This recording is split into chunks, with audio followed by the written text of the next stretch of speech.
Ulu Tanrı Nadile. Bismillahirrahmanirrahیم.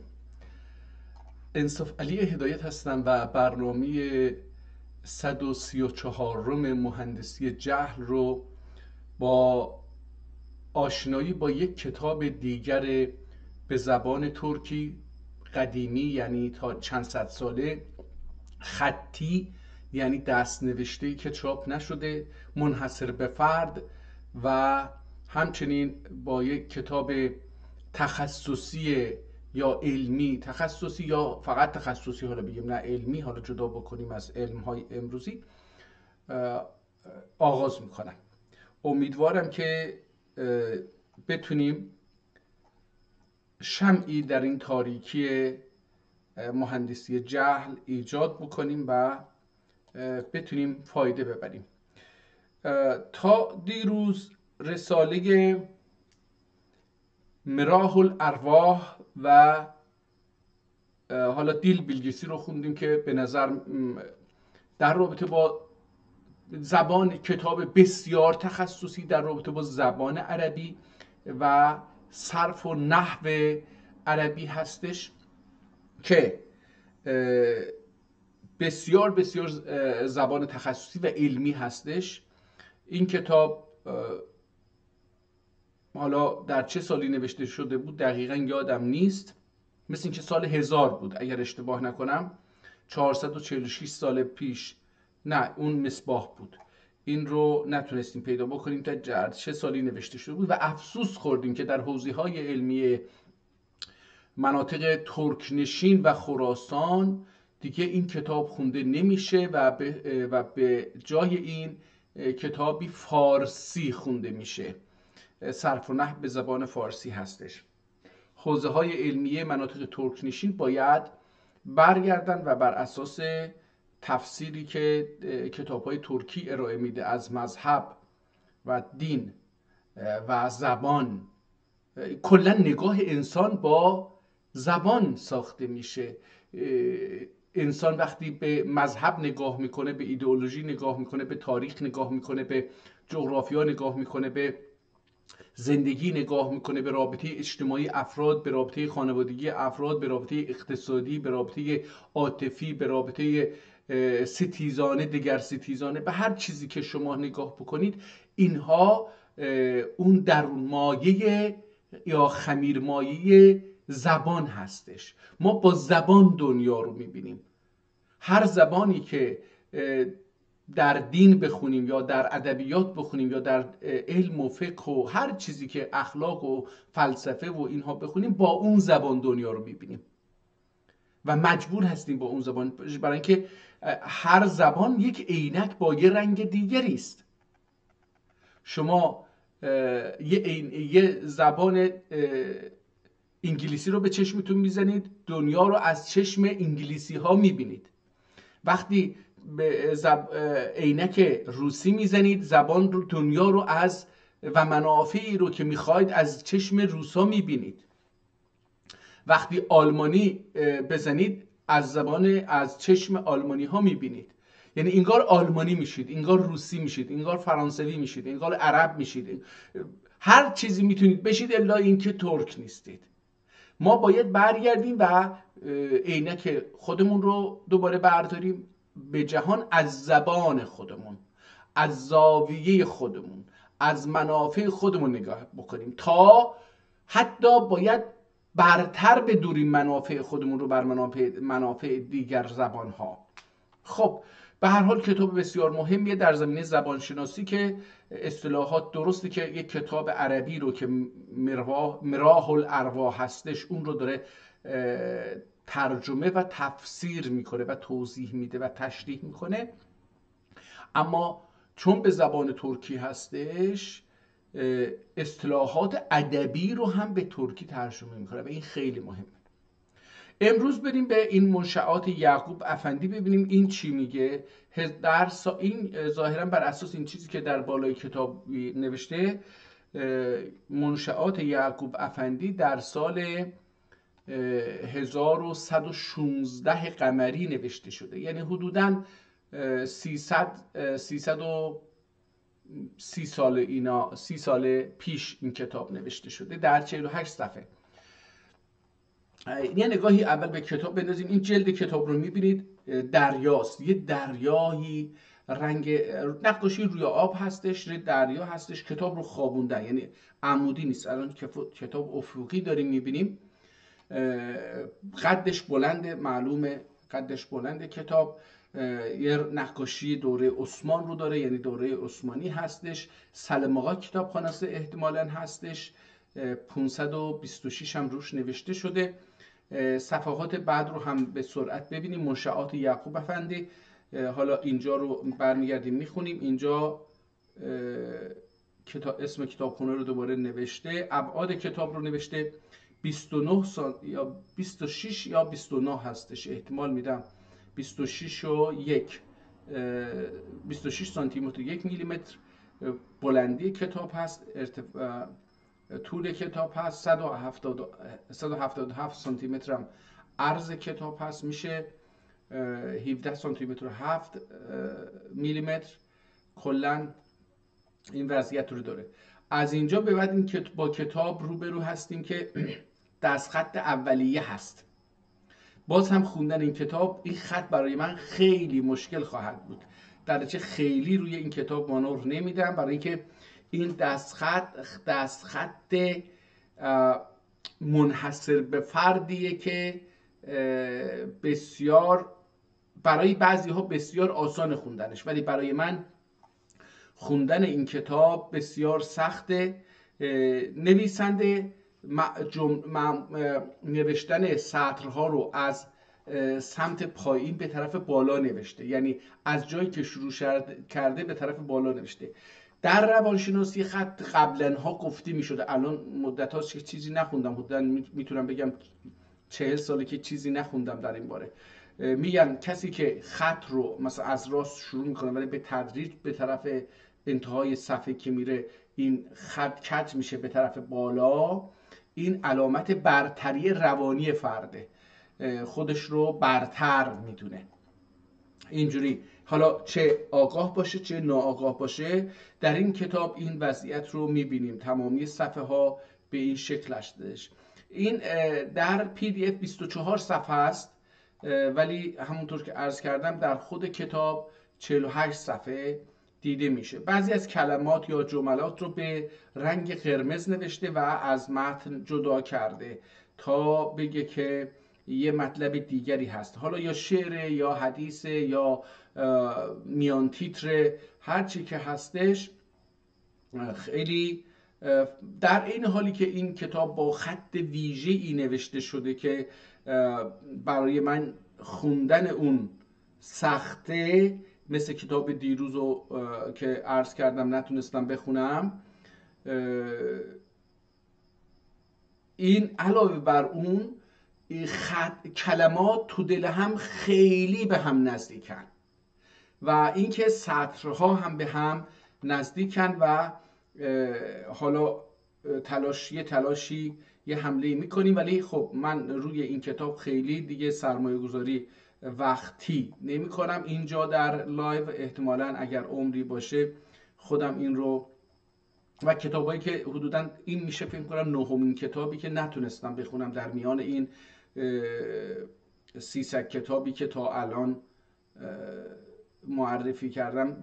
نه 300 نه، بگیم 220 کتابی که تا الان معرفی کردم، این نهمین کتاب یا دهمین کتاب هستش که نتوانستم بخونم و اینجا تمام میشه. خود نویسنده تاریخ زده، در آخر تاریخ زده، گفته که 29 سنه فی سنه 1116 کتاب رو در 29 یه ماهی اینجا نوشته، احتمالا محرم باشه، میمه من فکر میکنم نیست یا چی، که اینجا 1116 رو نشان میده. برمیگردیم و اول کتاب رو ببینیم که آیا میتونیم این رو بخونیم. این کتاب انشاء مرغوبه لا نظیر در، انشاء مرغوبه لا نظیر در که که رو یه فرد دیگری با قلم سیاه نوشته، یا شاید هم خودش نوشته، ولی خب خیلی چیز نوشته، کوچیک نوشته. مرحوم مقتول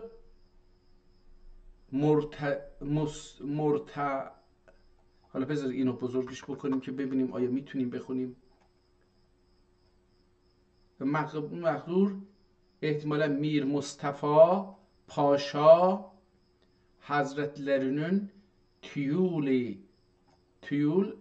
Türki Habibi üzere نمیتونم بخونم، ببخشید. این رو اینجا هم دوباره تاریخ رو 1116 زده yazılmıştır bir Hüseyin.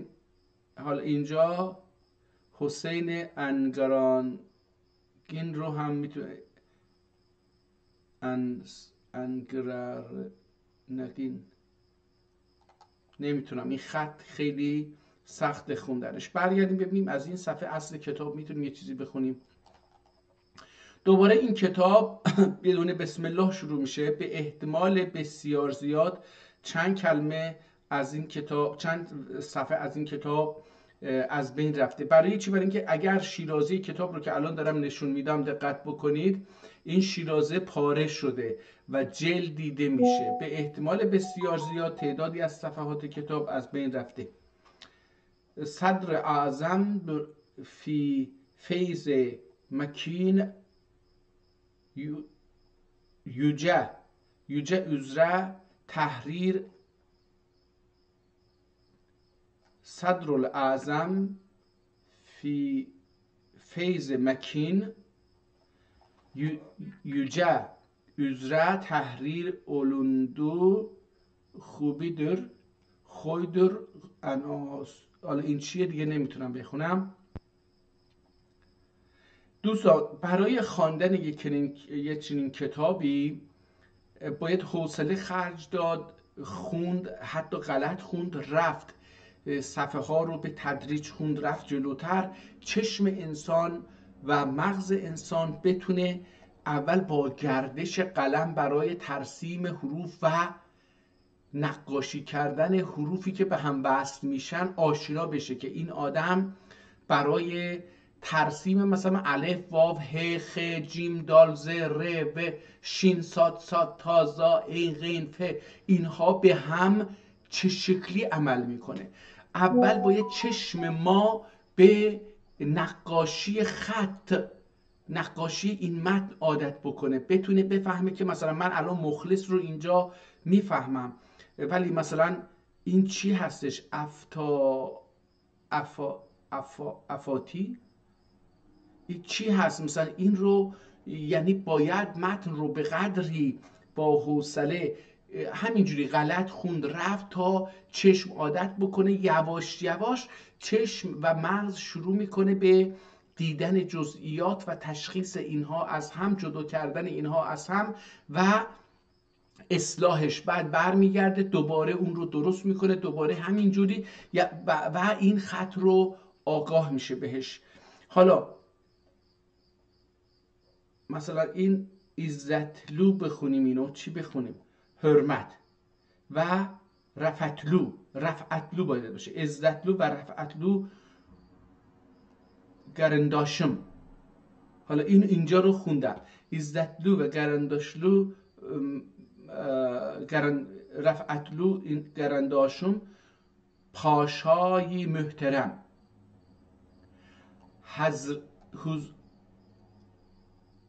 احتمالا حضور شری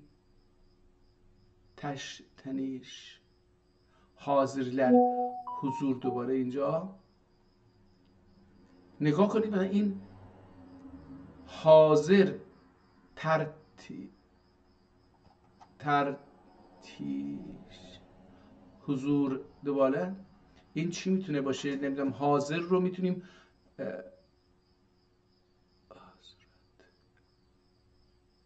حضرتنین احتمالا باشه. حضرت لرینین حضور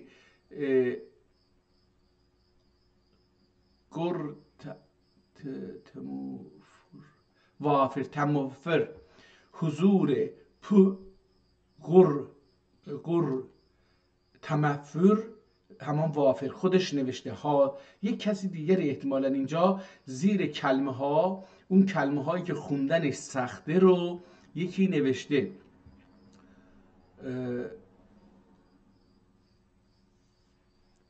توفر و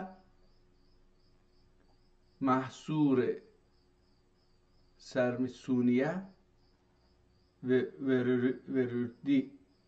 نه نمیتونم بخونم. این باید بمونه برای یک وقت دیگری که بتونیم انشاءالله بتونیم بخونیم. کتاب بعدی رو باز بکنم. این کتاب رو هم خیلی خلاصه معرفی بکنیم. همونطور که میبینید یه جلد قهوه‌ای رنگ سوخته، قهوه‌ای سوخته داره که حاشیه‌های کتاب آسیب دیده. در وسط جلد هم یک نقشه برجسته‌ای رو میتونید ببینید. صفحه بعد رو که ورق میزنیم ما با وضعیت بحرانی رو بمیشیم، برای اینکه اون صفحه جلد چرمی رو بهش یک کاغذ چسبیده بوده، یه صفحه بهش چسبیده بوده، اون رو با زور کندن. و اینجا در صفحه بعدی لغت نعمت الله الکبری، اینجا لغت نوشته، منم لغت خوندم، لغت نعمت الله الکبری.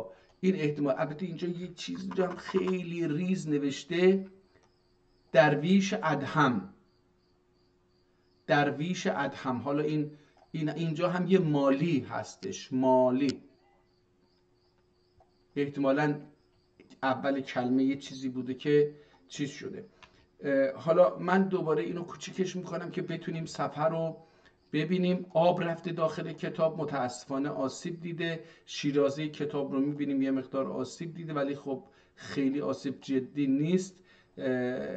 رنگ کتاب، کلمات خیلی به هم نزدیکه، گرچه این خط برای من زیباست برای اینکه میتونم بخونم، برعکس کتاب قبلی که خیلی ظاهرا باید زیبا نوشته شده باشه، اما زیبایی که من نتونم ازش لذت ببرم، باهاش رابطه برقرار بکنم، خیلی هم نمیتونه برای من زیبا باشه. برای کسایی که بتونن بخونن و لذت ببرن طبیعتا زیباست، ولی این کتاب برای من زیباست برای اینکه میتونم بخونم. ولی به قدری ریز نوشته کلمات رو و تو دل هم نوشته که انگار یک صفحه سیاه روبرو هستیم.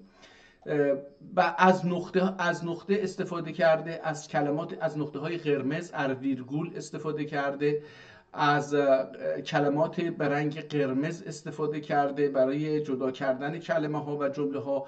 بر روی بعضی از کلمه ها، بالای بعضی از کلمه ها خط قرمز کشیده تا مشخص بکنه که اینها مهمن. در حاشیه نویسی کرده، این رو میتونیم ببینیم. این کتاب 136 صفحه PDF هستش، یعنی حدود 272 صفحه این کتاب چیز داره. نگاه، همین وضعیت ادامه داره، خیلی هم جدی. متاسفانه به خاطر احتمالاً مالیده شدن صفحات به هم یا وارد شدن آب به کتاب، جوهر سیاه هم یه مقدار پخش شده و اون کلماتی که خودشون خیلی کوچیک هستن به هم نزدیکن و خیلی ریز نوشته شدن، دوباره با یک رنگ سیاهی که بر اثر احتمالا مالیده شدن، حالا دست بوده، هرچی بوده و یا آب بوده، این سیاهی بدتر شده و این رو میتونیم ببینیم. و این خطه های قرمزی هم که بالای بسیاری از کلمات کشیده، خیلی متن رو شلوغ کرده، خیلی شلوغ کرده. حالا من برم صفحه 50 رو نگاه بکنم برای اینکه خیلی دیگه این 60 هستش، اوکی هستش. دوباره اینجا آب رو میبینیم که خیلی چیز هست، کتاب کاهی هستش و اینجا میبینیم که رنگ چیز شده. اینجا 60 صفحه 60 هستش، همون خط هست و همون سبک نوشتاری. احتمالا این قرمزها لغت‌هایی هستن که نوشته و میخواد توضیح بده. البته بعضی از اینجا کلمه ها رو هم عرض کردم به رنگ قرمز نوشته. احتمالا این یک فرقی با هم دارن یا اینکه نمیدونم. بذارید ببینیم وقتی بخونیم ببینیم این چی هست. یه سبک خاصی در نوشتن هستش. به هر حال این قرمز ها هم لغت میتونه باشه و هم اونایی که بالای سرشون خط کشیده احتمالاً لغت میتونن باشن. همینطور که میبینید تا آخر کتاب اومدیم. نگاه کنید تا آخر کتاب اومدیم و اینجا هم 966 رو میبینیم. احتمالاً سال البته عربی هم نوشته، تاریخ رو به عربی هم نوشته که من میرم و تلاش میکنم که تاریخ عربیشو بخونم. تم کتاب لغت نعمت الله فرید الحاجی حاجی سنان ابن عبدالله انیده، ببخشید فرید نیست، انیده الحاج سنان بن عبدالحی المذنب المحتاج الى رحمت الله فی اواسط ذی الحجه سنه 76 و 900 970 70 هست 6 میشه همین پایین که نوشته 976 در اواسط ذی‌حجه. این رو یه فردی که به دست این کتاب از دست حاجی سنان ابن عبدالله عبدالحی به در اومده. این کتاب رو خدا بیامرز، الله رحمتش بکنه، غریق رحمت باشه، حاجی سنان ابن عبدالحی این کتاب رو در اواسط ذی‌الحجه سال 976 نوشته. خب سال 976 اگه نوشته شده باشه می نویسیم 1446 ازش کم می کنیم 976 رو در میاد 470 سال پیش این کتاب نوشته شده. کتاب قبلی نمیدونم تاریخ رو دیدیم، اون هم کتاب قدیمی بود که دستی و چیز بود، منحصر به فرد بود. حالا برمیگردیم اول صفحه و این کتاب رو شروع میکنیم به خوندن. این احتمالاً با بسم الله شروع شده باشه. نگاه کنید این بالا خطهای چیز رو میبینید که پاک شده، یا احتمالاً این خط هستش که اینجا اومده، یا احتمالاً کتاب نوشته شده. باید این بالا یه نقاشی، یه نمیدونم یه بسم الله رو با متفاوت می نوشتم، برای اینکه این صفحه یه سطر بالاترش خالی مونده. حالا اینجا شروع میشه. معلومه که این مسلمون هستش. حمد بی‌قیاس و شکر با سپاس. بازم بزرگترش بکنم که بتونم این رو بخونم. حمد بی‌قیاس و شکر با سپاس آن ملک بی همتای را که، آها این فارسی شد که ملکش بی انباز است و درگاه لطفش باینده کان،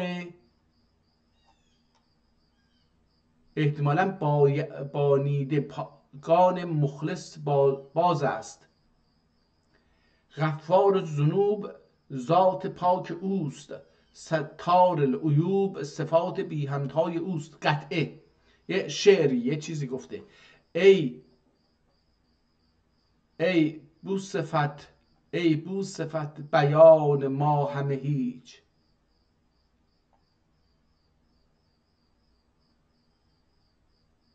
ای بو صفت بیان ما همه هیچ، همه آن توان ما همه هیچ. ما به کنه حقیقت نرسیم، ای یقین و گمان ما همه هیچ. و درود بی غایت و صلوات بی نهایت. بریم پایین تر ببینیم که چی میشه بالاخره، چون اگه فارسی باشی که نمیخونیم. و بعده ناگاه بر خاطر فاطر این بنده بیچاره بیمایه و بیمایه، اعنی خودشو میگه، حالا معرفی میکنه، نعمت الله ابن احمد ابن مبارک رومی. نویسنده اصل نویسنده کتاب نعمت الله ابن احمد ابن مبارک رومی هستش. اصل نویسنده این هست. اون آخر کسی که نوشته اون کتاب رو از اصل نسخه برداری کرده.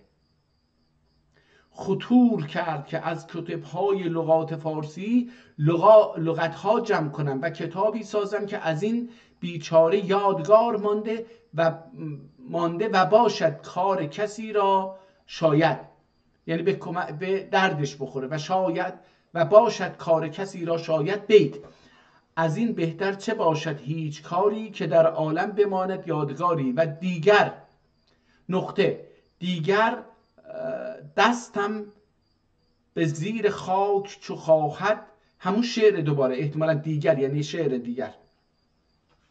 دستم به زیر خاک چو خواهد تباه شدن، اینجا شدن رو 2 بار تکرار کرده، یه بار غلط شده دوباره شدن رو از نو نوشته.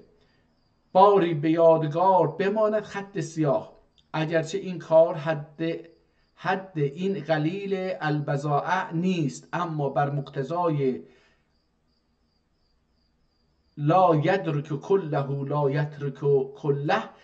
حالا این ضرب المثل خیلی جالبه، میگه اگر نمیتونید همش رو درک بکنید نباید همه رو ترک بکنید، تلاش بکنید یه بخشایی رو درک بکنید. این کار را اقدام نمودم و مقصودم از کریمان نظر کننده آن است که این بنده محتاج را به دعای خیر یاد کنند و روح روانش را به شاد. بیت، حالا بیت گفته دیگه از اینها بگذریم، بذارید ببینیم چی. اما نسبت با دیگران چی؟ بذارید ببینیم. ثانیاً مکسور، ثالثاً مضموم آوردم. این یه چیز حرف دیگری زده. همچون عادات ارباب لغات از بهتران که احتمال است که یک لغت نزد ما معروف و معلوم شود اما نسبت به دیگران شکل و مجهول باشد، مشکل و مجهول باشد احتمالاً. پس آن بهتر است که لفظ معروف بنویسیم بلکه به قدر طاقت تفسیر و توضیح کنیم. پس معنای هر لغت را به عبارت واضحه تفسیر کردیم، زیرا من بنده این را برای عوام جمع کردم که خواص این چنین را محتاج نیند و تضرع از خواص آن است که اگر نظر شریفشان این بضاعت مزاجات را افتد هر عیبش را به دامن عفو ستر کنند و به اصلاحش اقدام نمایند و نام این لغت به نام خود اضافت کردم، یعنی نام خودش رو برش، یعنی لغت نعمت الله نهادم و بالله توفیق و علیه تکلان. القسم الاول من المصادر الباب الف المفتوحه، آب آورد،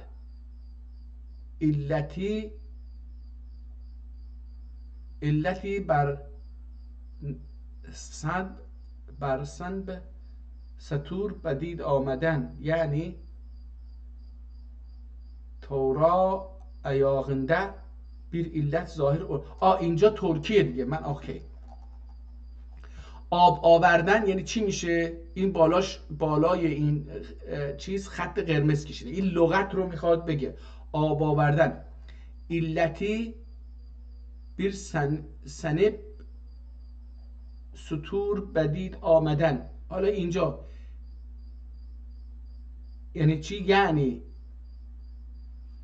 تورا توار ایاغنده بیر علت ظاهر علمخ. این چی بود؟ آب آوردن دیگه معنی نکردین رو. علتی ببخشید، آب آوردن یعنی مثلا یه جایی از بدن آب بیاره، یعنی تاول بزنه. احتمال میدم آب آوردن به اون معنیه، نه به آوردن آب. آب آوردن علتی بیر سنب صدور بدید آمدن،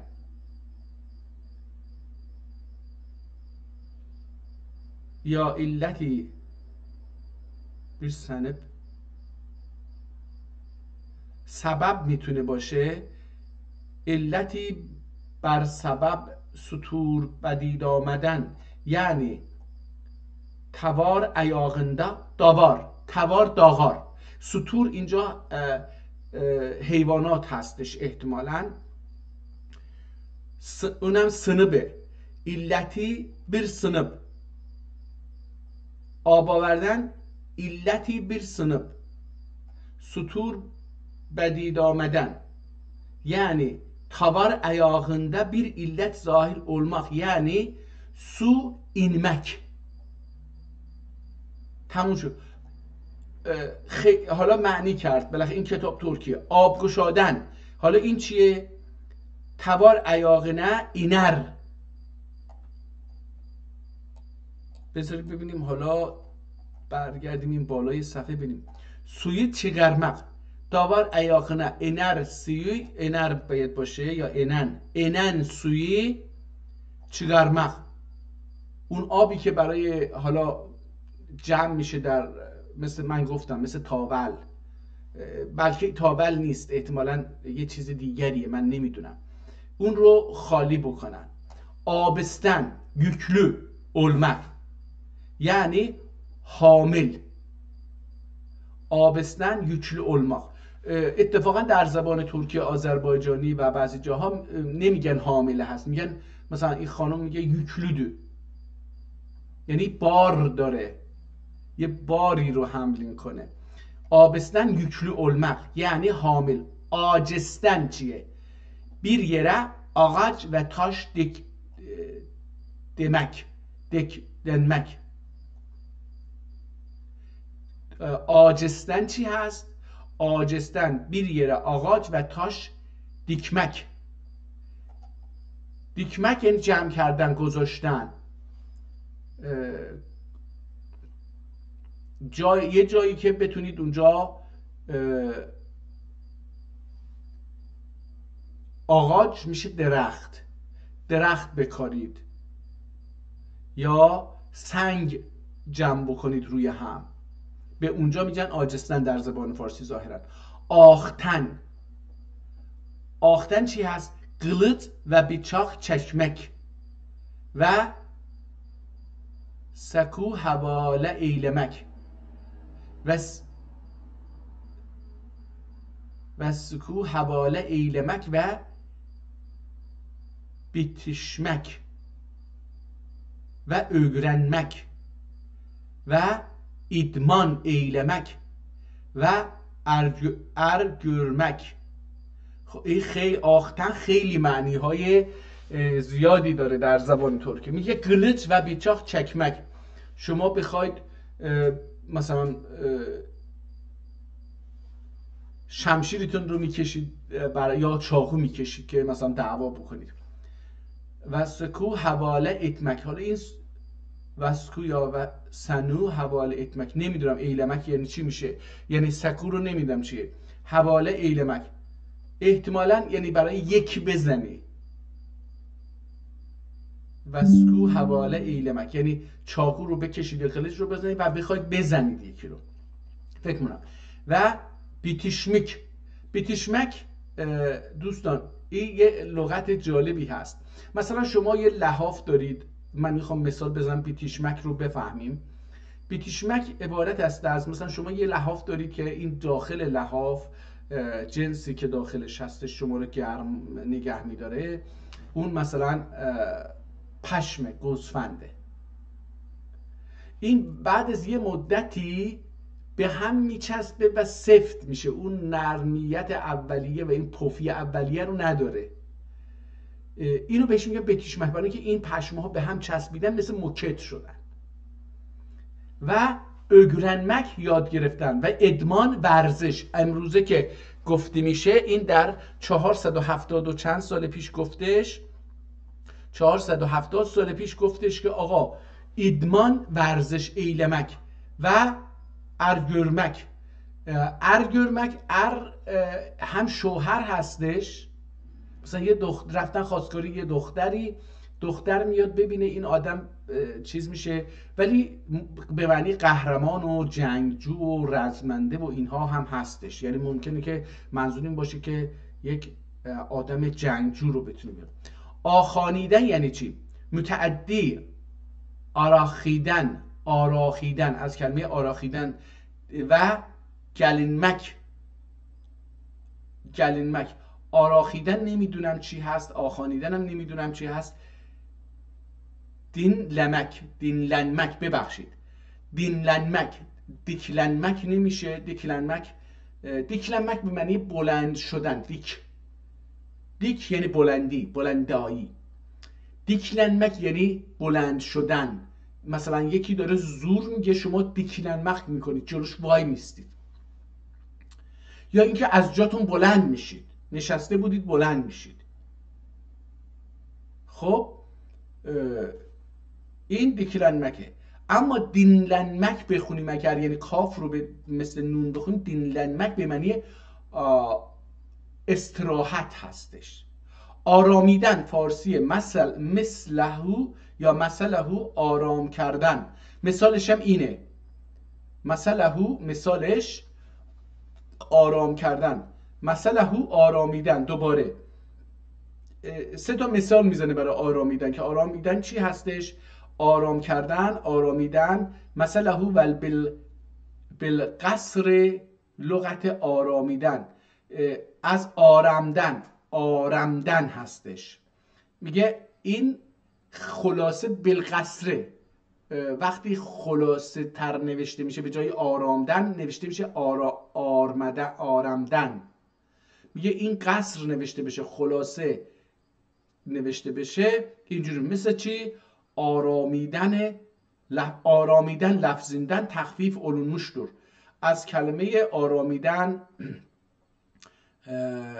خلاصه نوشته شده. تخفیف خفیف شدن، کوچیک شدن. کوچیک نوشته از آرامیدن هستش، آرامدن. آرامدن هم لغته. این رو معنی نکرد، ببینیم چی هست.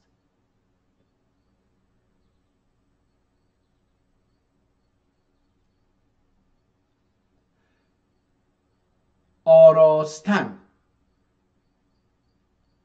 بزک. آراستن به معنی بزک کردنه. خود بزک ترکیه. آرستن، اون آراستن بود، این آرستنه. مثلهو آراییدن، میگه از همون کلمه است. مثلهو آراییدن، مثلهو آرایانیدن، آرایانیدن متعدی هم هستش میگه این فعل. این رو هم معنی فقط بزک رو آورد، گفتش که این چیه. پس اون آرامیدن درباره هم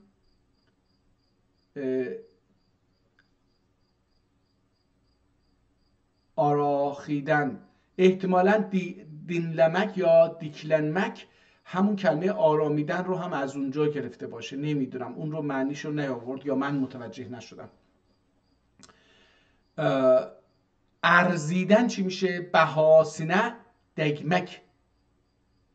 بهاسینه دگمک، به اون ارزیدن میشه کالایی که به اون قیمتی که روی اون گذاشتم به اون بیارزه. ارزیدن بهاسینه دگمک، خیلی جزل. دیمک یعنی بیارزه.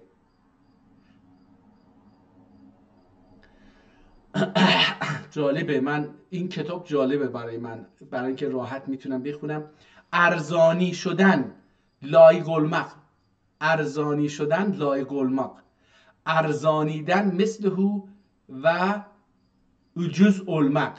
ارزانیدن هم مثل لایگلمق و هم اجوز المق. ارزانیدن داره معنی، ارزانی شدن و ارزانیدن میگه که اجوز المق یعنی ارزان شدن قیمت. اجوز ارزان، کلمه اجوز. ارغیدن، ارغیدن چی هستش؟ قاتشمق. ارغیدن، قاتشمق. ارغ کردن، گلونون، آروغ کرد، گلونون، گلومک، گلمک، احتمال گلومک. ارغیدن، قاتشمق. ارغیدن، قاتشمق. عرق یا ازع، نمیدونم این چی هست. گلومک. ازع کردن یا از عرق کردن.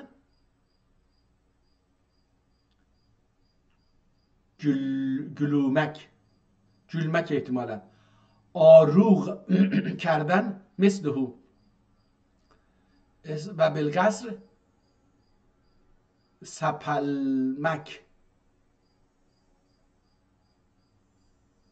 سپلمک این هم سپلمک هستش. سپلماخ مثلا. البته این نمیدونم آروغ کردن احتمالا میدونیم هممون چی هستش، حالا من نمیتونم یادم بیام، ولی این رو سپلمک گذاشته، نمیدونم چرا. آرونیدن، کاهلنمک، چهلنمک به مصدر آورده اینها رو. آروغ کردن مثلهو گلومک، گلمن،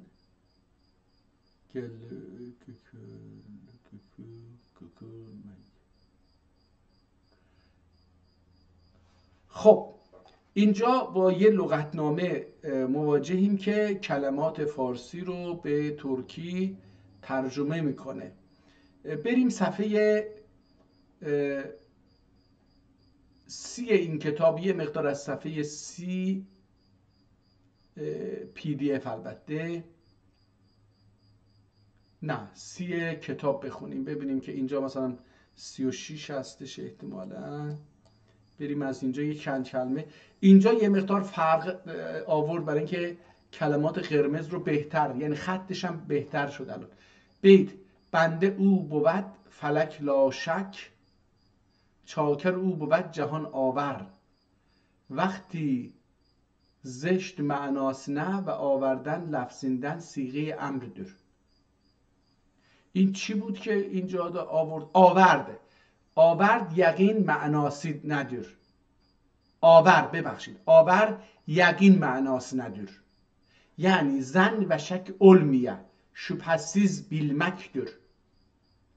خب آور، کلمه آور در ترکی به معنی چیه؟ زن و شک علمیه شیعه دیرler şüphesiz bilmektir. یقین، آور به معنی یقین هستش که میگه شک و شüphesiz. این دو بیت هم میاره و میگه که وقتی زشت معناس نه و آوردن لفظوندن صیغه امر دور. حالا آور میگه که از صیغه امر هستش به معنی، حالا این دیگه در زبان فارسی کاربرد نداره، فکر میکنم در زبان روزمره و در ادبیاتی که من در زبان فارسی خوندم این معنی که آور یعنی بیاور از امر آوردن هست، این دیگه کاربرد نه در شفاهی داره نه در مکتوبات داره. معناس ندور یعنی زن و شک علمیش و پسیز بیلمک دور. بیت بنده او بود فلک لا شک، چاکر او بود جهان آور، وقتی زشت معناس نه و آوردن لفظیندن صیغه امر دور. حالا اینجا به معنای زشته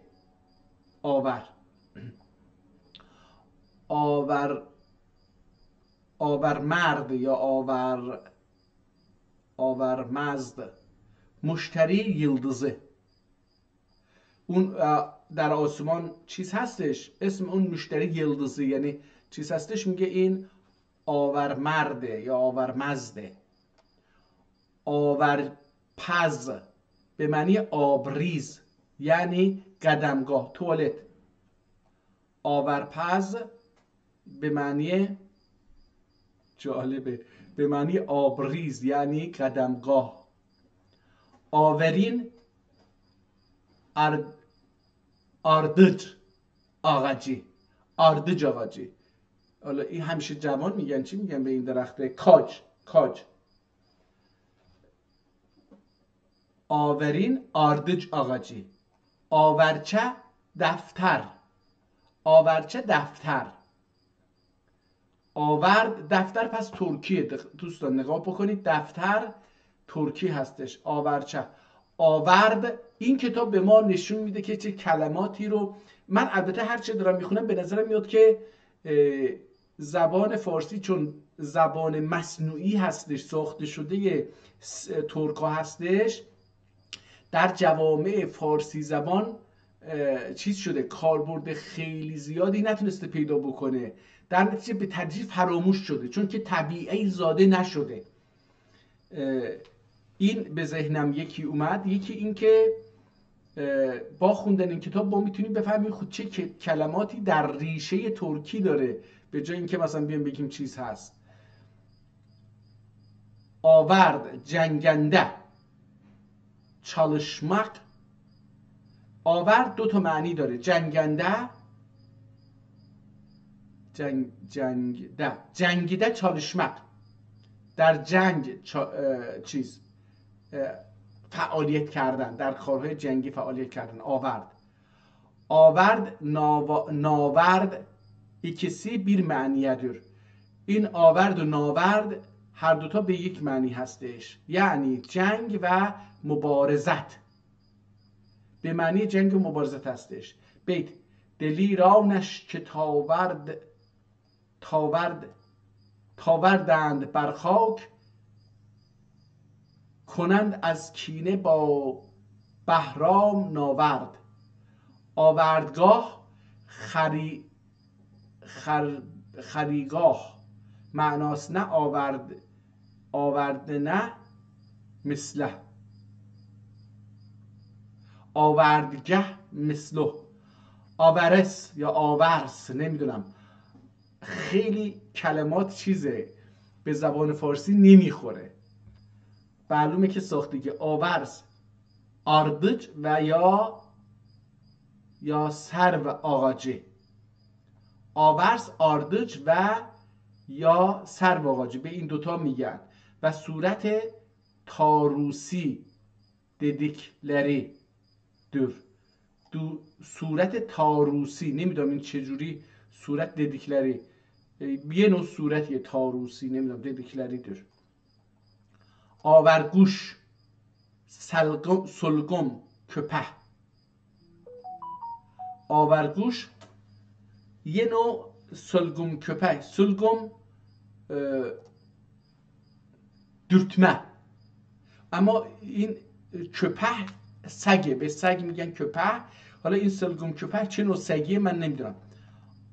آبزار مثل آبزار، مثل اونه آبزار ولی آبزار، یعنی آشاگو یدگلری havuç ve hareke ot yamdır. Aşağı yedikleri یعنی یک چیزی که در زیر خوردن، نمیدونم مثل هاووچ. آشاگو یدیکلری چیزای مثلا آشاگو یعنی سطح پایین دیگه، یه چیزهای سطح پایین که خوراکی های سطح پایین مثل هاووچ و هواجره که اوت یا یامدر. حالا اینم یه نوع هواج که یه نوع سبزیه. آغون کاریز یعنی bir yer altından akan su. آغون کاریز به معنی کاریز هستش خودش. یعنی چی؟ یعنی yer altından akan su. آوله به معنی آبله. آوله امروزه آبله گفته میشه. نگاه کنید آبله. اعصاره چیگان، اعزاده چیگان چیچک و توشنجیل. آبله یه چیچک و توشنجیل. این توشنجیل چی میشه من نمیدونم. آوند یک نوع کلمه ترکی هستش که من نمیدونم چی هست. دوشنجیل یک نوع بیماری دیگه، حالا نمیدونم. چیچک رو یادم هست چی هستش. بچه ها معمولا میرن واکسن میزنن، الان پدر مادر رو به بچه میدن واکسن بزنن که چیچک نگیرن. وقتی اگه بچه چیچک بگیره ممکنه که زخم‌های بشه در بدن، صورت، دست و صورت و حتی داخل چشم هم ممکنه بیاد و این جاش میمونه متاسفانه که مثل ککمک میشه. و توشنجیل اما نمیدونم چیه. توشنجیل نمیدونم چیه. آوند گاب گجق آوند گاب گجق قبقجق و سلجان و ساولجان. ساولجان یعنی چوگان و جنگیری. این 3 تا معنی داره. ساولجان و ساولجان یعنی چوگان. ساولجان ما الان یه چیزی لغتی داریم برای سخولجان میگیم، مثل به کرم خاکی، ولی این میگه ساولجان یعنی چوگان. این چوگان که بازی چوگان بوده به اون میگن ساولجان به ترکی. و جنگیری، آونگ به جایگاهی که در اونجا جنگ اتفاق میفته به اونجا میگن.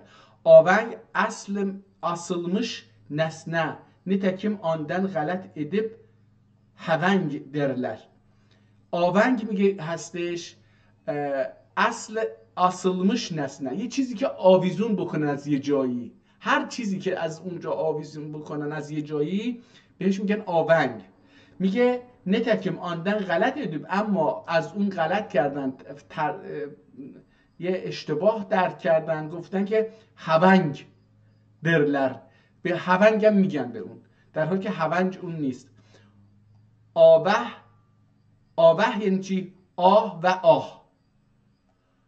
آهواه، آوه میشه آه و واه معناس نه، این به معنی آهواه. آوه آهواه معناس نده. آهواه هم ترکی شد. پس آویشگن، آویشکن، اولوشغن، اولوشغن kimse.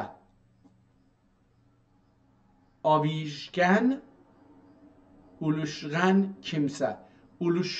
اولوشماق رسیدن به هم، یا کسی که اولوشماق میکنه. اولوشماق، اولو کلمه بلند به معنی مقدس و بلند هستش، آسمانی هستش. مثلا میگیم اولو تانره، آسمانی. حیواناتی که رو به آسمان میکنن و صدا میدن به اونها میگیم اولاماخ، یعنی دارن صداهای مقدسی رو به سمت آسمان میارن میدن. مثل گرگ که اولاماخ میکنه. حالا در آذربایجان هم اولاماخ چیز هست. این اولاماخ که میکنن این هم یعنی به طرف اون چیز مقدس صدا میفرستن.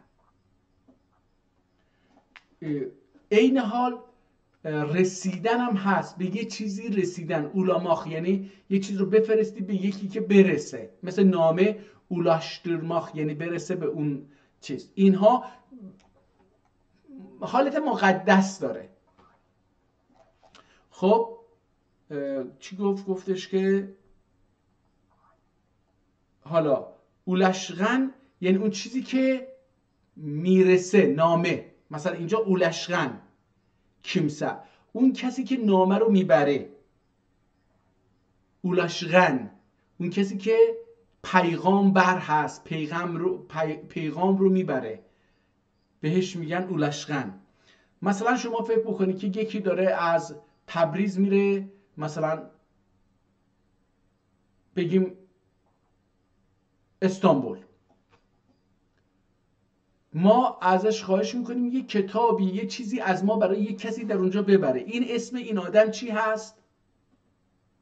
اولاشغن. اولاشغان امروزه میتونیم بگیم اولاشغان امروز، ولی اولاشغن یعنی اون کسی که نامه بر هست.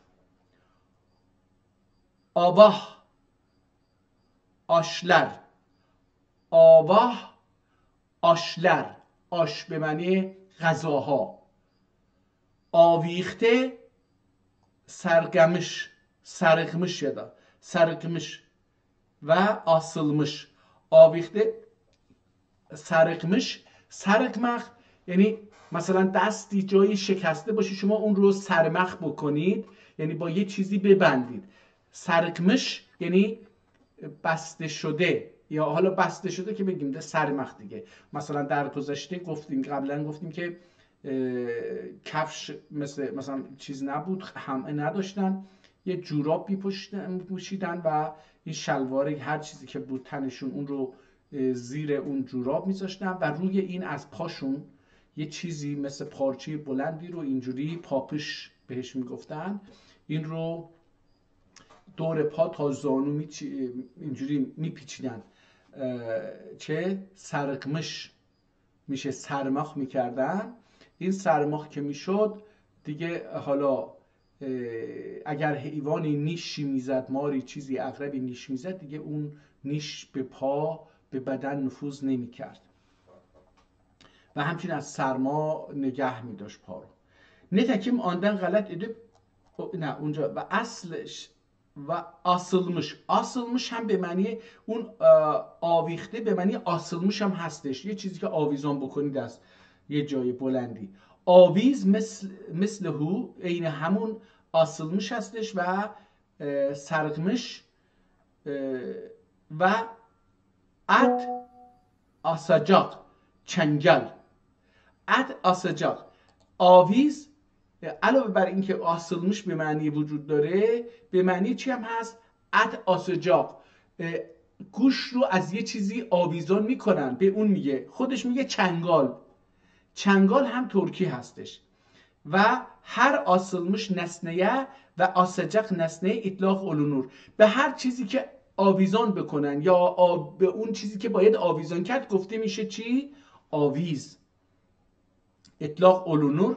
و هر نسننون تورسی و به اطراف هر چیزی، اطراف من، اطراف این کامپیوتر، اطراف این چراغ، اطراف این میز، صندلی، اینها رو هم نسنه اطرافش رو میگن آویز. دوباره تورسی، چوره امروزه خیلی به کار برده میشه، مثلا به جای 13 بیدر میگیم طبیعت چوره گونه، چوره گونه یعنی طبیعت. آویش، گریگو اوتی، کویکو اوتو، کویکو اوتو یا کویکو اوتو چی طبیعت لر گتنده ساتر demekle مشهورdur. طبیبler گتنده، این یک نوع کویکو اوتوه، کویکو اوتی. آویشن یک نوع چیزه که به ترکی میشه کویکو اوته، که طبیبler گتنده در نزد پزشکان سعتر دمکل مشهور دور، بهش سعتر میگن. به آویشن در ترکی کویکو اوتو، پزشکا بهش سعتر میگن. و معروف دور یوشن آندن، یوشن از آن هستش، یوشن آویشن گفتن، میگه غلط اولمشتور غالبا، میگه از آویشن یک چیز لغت غلطی ساختن به نام یوشن که میگه غلط هستش. آویژه، گالن،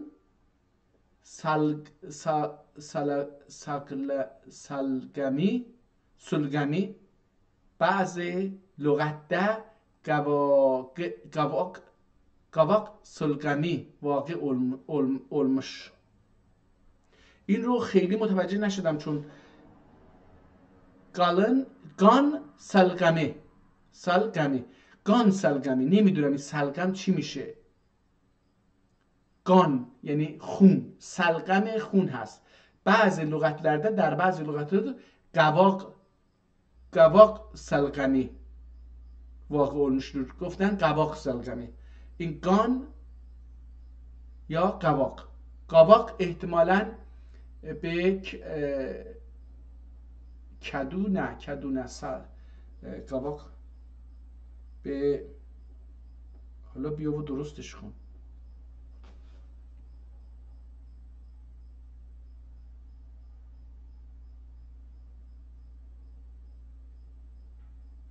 نه اون لغت رو الان میوه رو میبینم که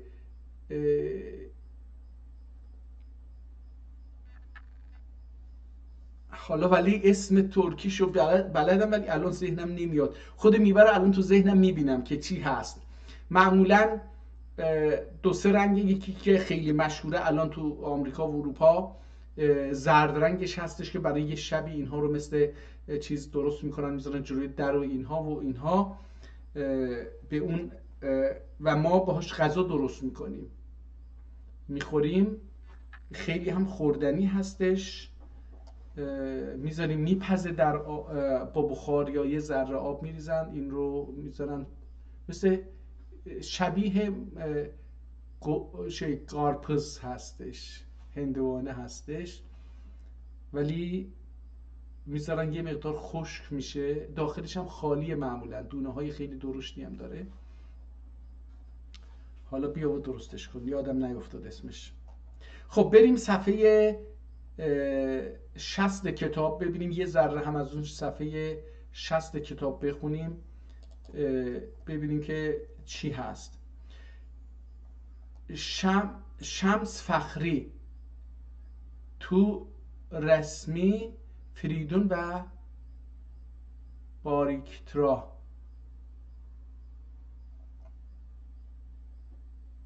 تور سمی، فریدون و باریکترا، نمیدونم یعنی چی. ز احترام نخوانند رخش پا، احتمالاً تور سمی، فریدون و بارکیترا ز احترام نخوانندش رخش پژمایون، نمیدونم یعنی چی. و نقشلو حریر معناست نه.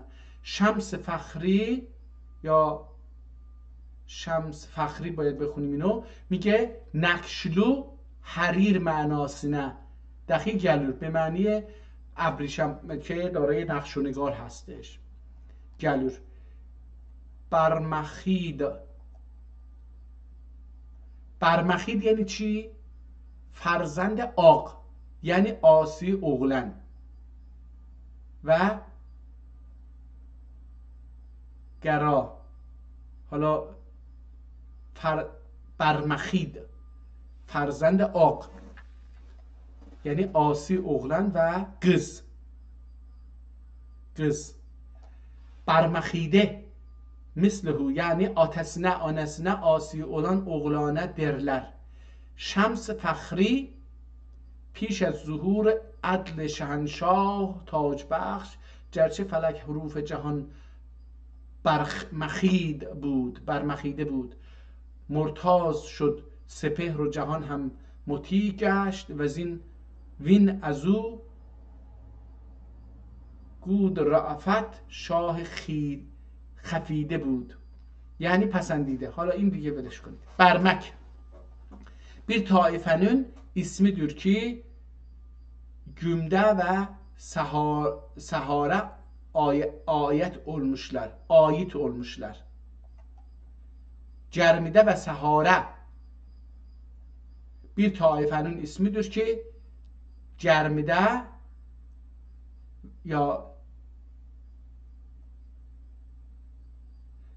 ve sahara ait olmuşlar. اینها در سحاری زندگی میکردن. ایده آنların hikayetleri kitablerde mezkurudur. Bir mekiler derler. برمکیler derler. به اونا میگن برمکی ها. برتامه یا یرتامه تعریف ادب برنامج derler. ببینید برنامه یا برنامج ترکی هستش. برنامه تعریف ادب، یه چیز رو تعریف کردن. برنامج derler. انموزج معناست نه.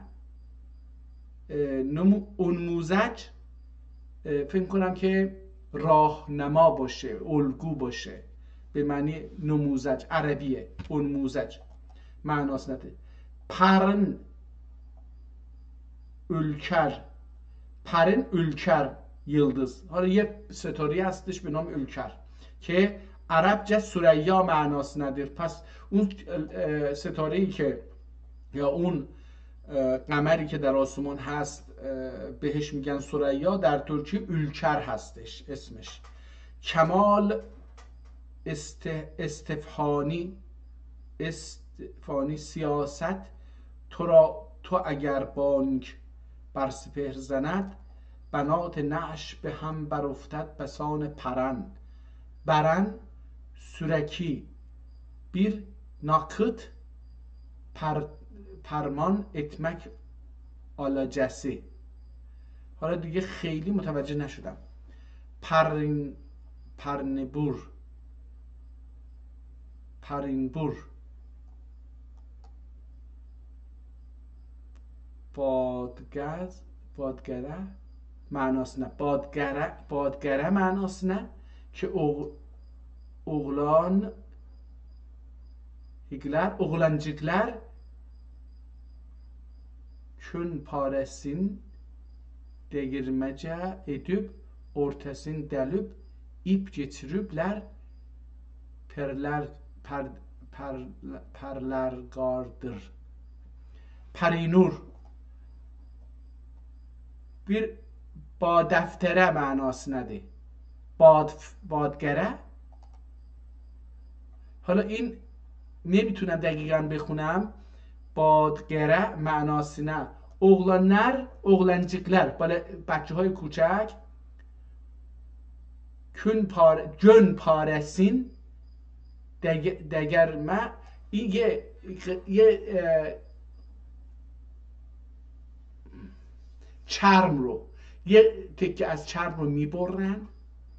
oğlancıklar گön paresin. حالا اینو همیشه کون میخوندم گون میخوندم، نه این گön هستش. این رو از این به بعد باید اینجوری بخونیم گön.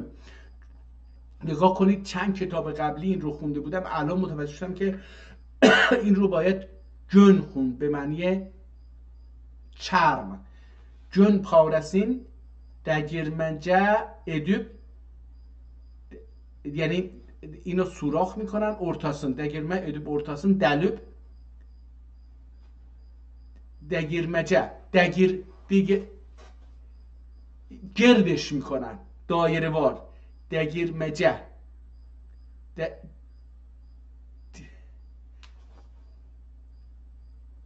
گرده دگرمجه یعنی گرده. الان امروزه گرده میگیم، گرده میکنن یعنی مثل دگرمان داشته که میگن مثل گرد اون.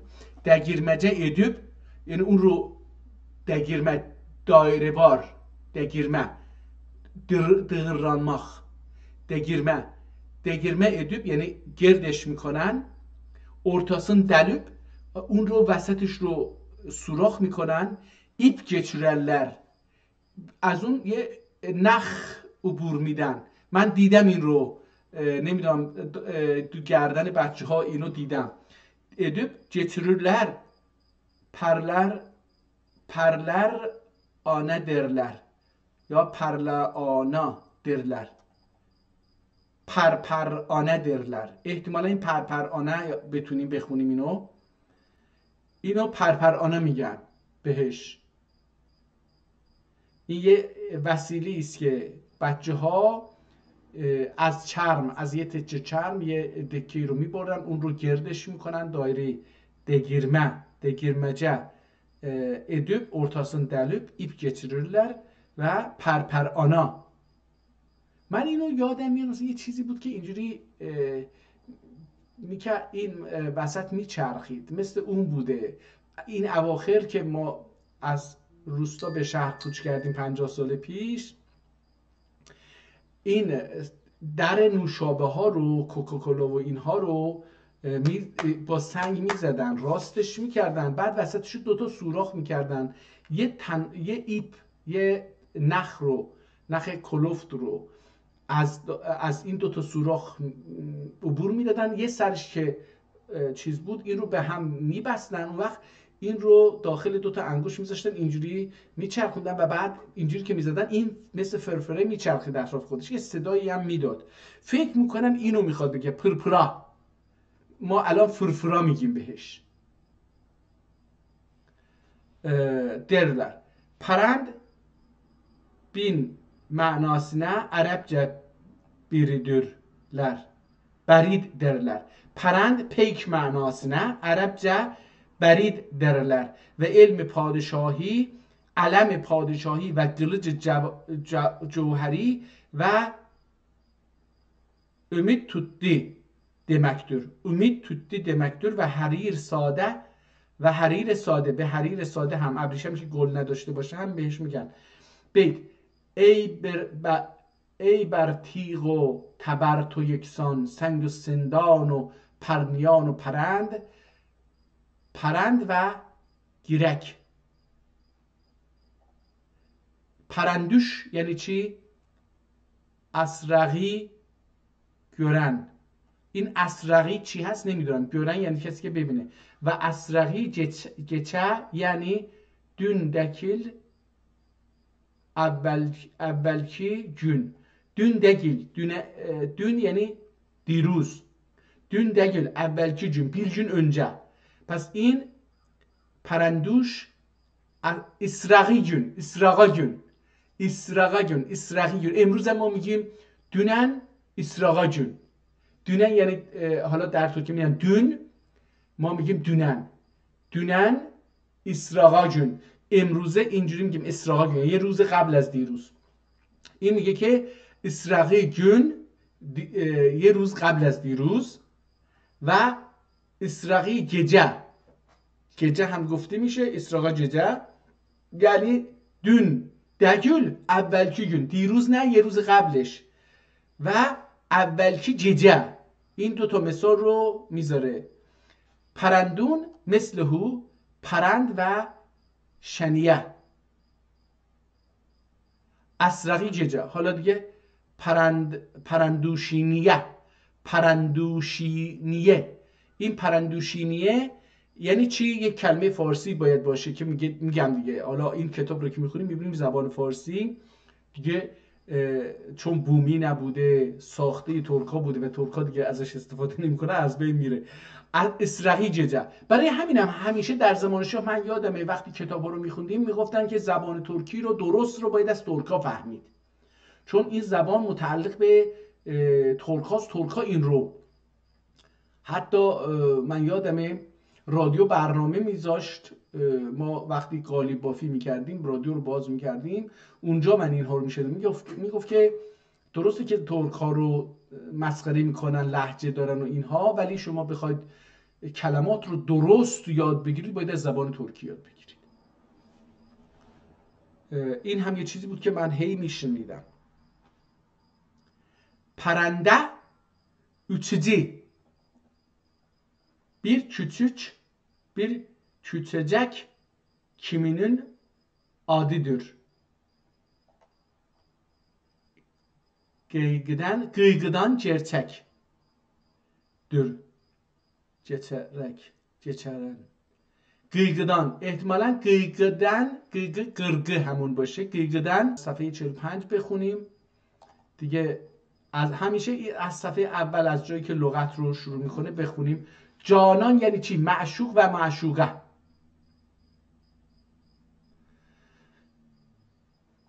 البته اینجا یه چیزی هست روانک.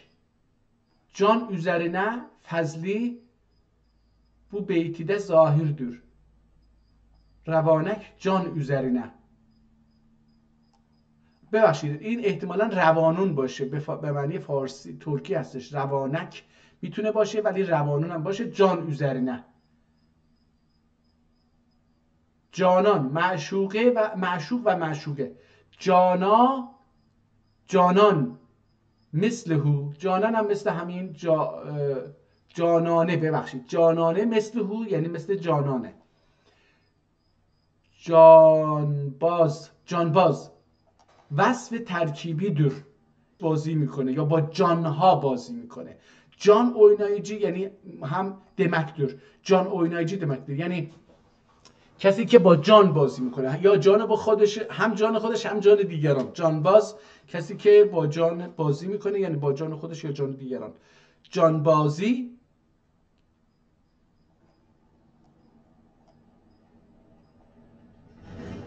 نرموده فرموده یعنی سالنجک. جانبازی اینجا یه چیزی نوشته که نرموزه چی هستش یا نرموزه باید خونده بشه. حالا اینجا یه لغت بعدن که خونده یه نقطه قرمز اینجا گذاشته بالای ز. نرموزه به ترکی جانبازی کلمش ترکیش نرموزه هستش که من نمیدونستم یعنی سالنجق. سالنجق یعنی چی هستش دوستان؟ این چی هست؟ ببینید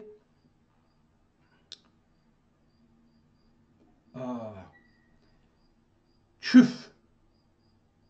چوف الان در آذربایجان چوف بهش میگن. چوف چی هستش؟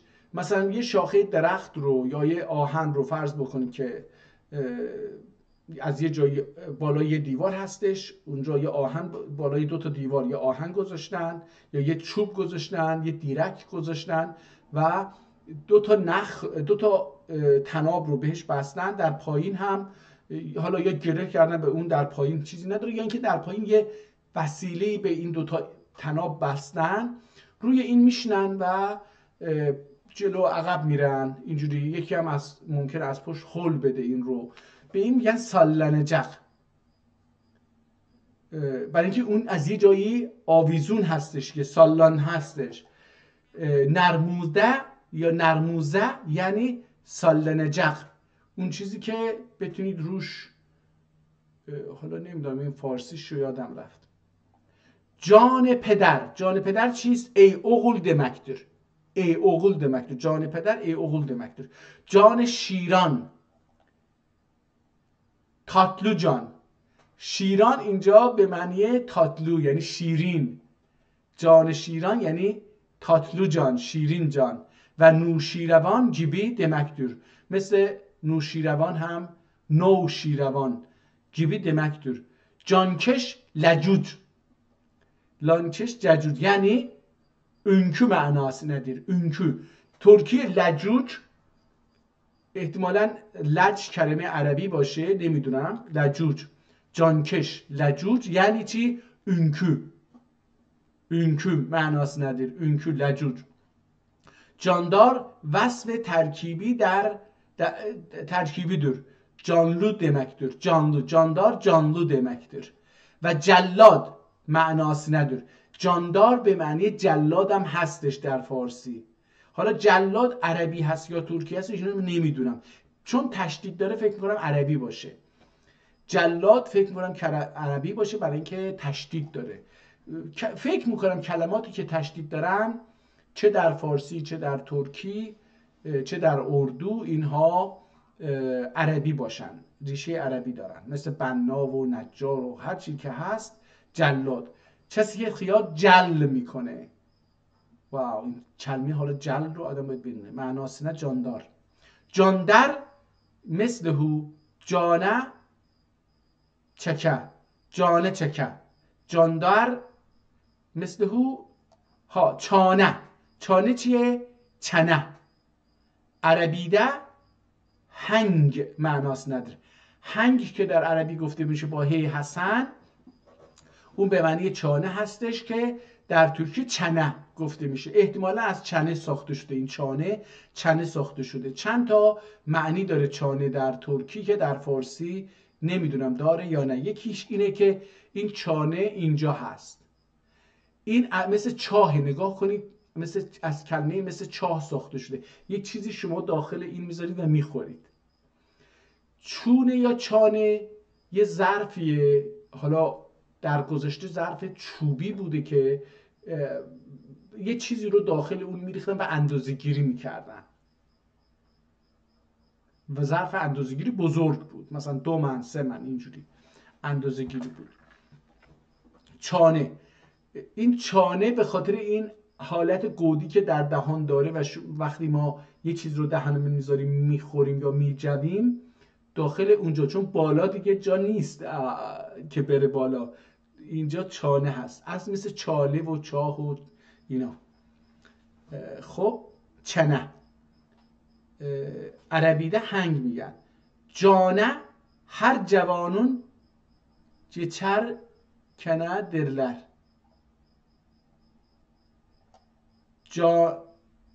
جانه هر حیوانون، حیوان هست این جوان نیست، هر حیوانون geçer kene derler. نمیدونم یعنی چی geçer kene derler. Nitekim tapcıgaza اسب جانه درلر. همونطور که برای تاپجغز چی میشه نمیدونم. اسب جانه درler و مور اویه کاوجانه واوزدک و جزیره دور. حالا اینجا بعضی کلمه ها رو نوشته چون خط نکشیده نفهمیدم که فارسی کدومه، معنیش کدومه، اینها رو متوجه نشدم. چرکنه. جانه چی هست؟ هر حیوانون چرکنه درلر.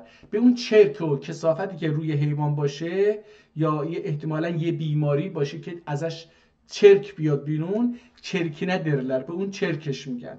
نتکم تاپچیغزه اسب جانه. تاپچیغز حالا نمیدونم چی هست، یه نوع بیماریه. اسب جانه درلر. به اون بیماری اسب تاپچیغز درلر. و مرغونه اینم یه لغت فارسیه. کاوجانه، مرغونه به کاوجانه و üzdek و جزیره دور. جانور جانلو حیوان معناسına. Çavçav serçecekler. çavçav serçecekler. سرچه به این پرنده خیلی کوچیکی که حالا سرچه میگیم دیگه، نمیدونم فارسیش یادم رفته. Serçecikleri nesneden ürküp ötüşdüklerine derler. Ötüştüklerine derler. ürküp یعنی چی؟ مثلا یکی از پشت یه صدایی بکنه، شما نمیترسید ولی یه جوری عکس العمل نشون میپرید مثلا. این ترس نیست، این یک نوع حرکت ناخودآگاه سریعی هستش که بدن رو یهو هورمون ها بالا میره، برای دفاع آماده میکنه. ترس نیست. این رو بهش چی گفتش که ürkmek به اون میگن. Korkmak değil اون، ürkmekdir. Ötüştüklerine derler. حالا مثلا فرض بگون که یهو یه سنگی میندازید، این پرنده ها بدون که بفهمن چی فرار میکنن. اینو میگه ötüştüklerine derler. حالا بریم صفحه یه 15 صفحه پی دی اف بریم بالاتر ببینیم که چی هست. 60 صفحه 60 هم damhul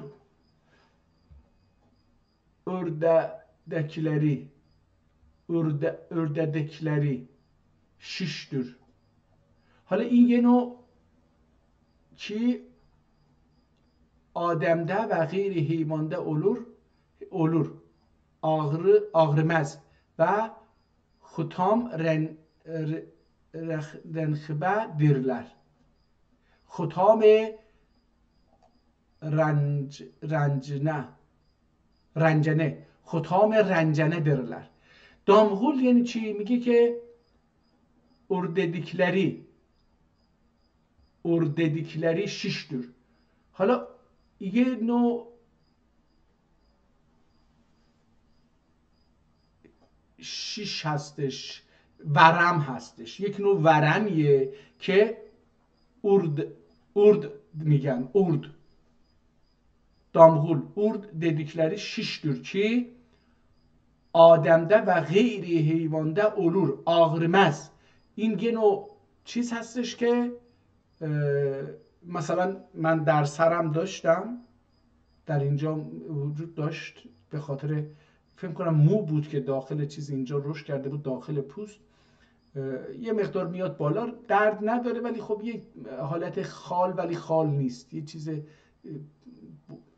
نمیدونم برآمده میشه، ورم میشه و اینا. میگه یه چیزی که در حیوانات و آدمده و غیر حیوانده، میگه در غیر از حیوان هم میتونه رو بده و چیز نداره، آغرمز، درد نمیکنه و ختام رنجینه رنجینه درلر. حالا اسمش هم ختام رنجینه هستش. داموز اول سپیددür. Ol sepiddir. İki yanına akçeler berkidip onunla kemere taşırlar. حالا داموز چی هستش؟ اول سپیددür. نمیدونم. اول سپددür. Bir نوع سبد هستش. اول سپددür. یک نوع سبده که iki yanına akçeler berkidip اون دو طرفش یه آقچه پول امروزی که در ایران رایجه آقچه لر برکدیپ اونو آنونla کمره تاشırlar.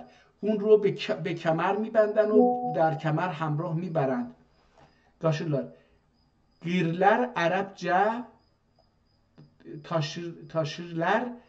گیرلر عربچه و زوزه درler. نمیدونم حالا گرلر احتمالاً عربچه و زوزه درler. عرب در عرب زبان عربی بهشون وزوزه میگن و büyük kürektir. یه نوع کürek هم هستش. کürek پارو. یک نوع kürektir که آنونla gar kürerler. با اون برف رو میروبند. آنونla این چی بود اسمش؟ داموز. حالا بهش میگن دیگه نمیدونم این چی شد چجوری. و سلق داموز مثلهو. داموز مثلهو و سلق.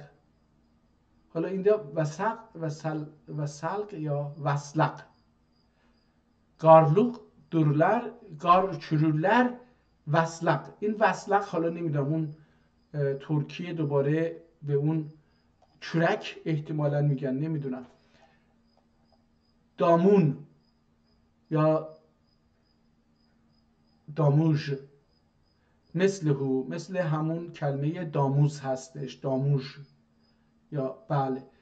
دانا علیم دانستن لفظیندندر. علیم دانستن لفظیندندر. دانا از به معنی علیم هستش اما از لفظ دانستن هستش. صیغه مبالغه ایله bilici demektir. Bilici dana bilici demektir. Zira kelime axirində alif mübaliğə mənasına gəlir. Bu arada ol mənayadır. Mesela dana و بینا و توانا و حالا میگه که این الف ها رو که میاره میگه دانا و بینا و توانا و شناسا و الفten sonra و الفten sonra نون دخی جایزدür. میشونید دانان بذارید. میگه میتونید بذارید. توانان بذارید. جایز هستش. ببینید برای همین میگم که ساخته ترکی زبان در مثلا چی؟ جایزدür خرامان gibi. خرامان گذاشته که باز خرامان هم فکر کنم که ترکی باشه. دانچه. دانچه چی هستش؟ مرجمک. عربچه عدس. عدس عربی هستش. مرجمک ترکیشه. معناسına دائجه مثل دانزدهdir. مثلهو دائجه دانجه مثل دانچه هستش. میگیم عین مرجمک به معنی مرجمک هستش. عدس مثلهو دانزده مثلهو دانزده هم مثل اون هست. دانش دانستن لفظیnden صیغه اسم مصدرdir. bilmiş manasına. Danıştan bilmiş manasına. Danışcu.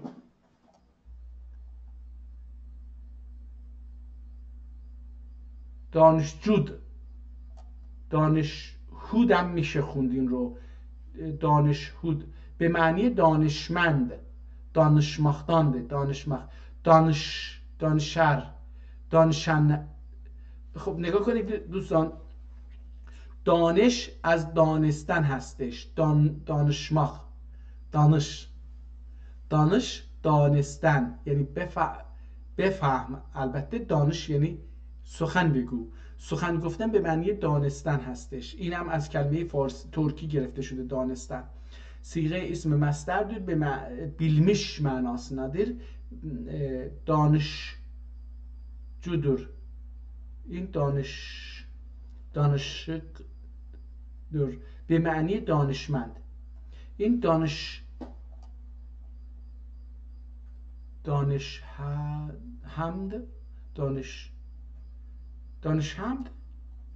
اینجوری باید خوند.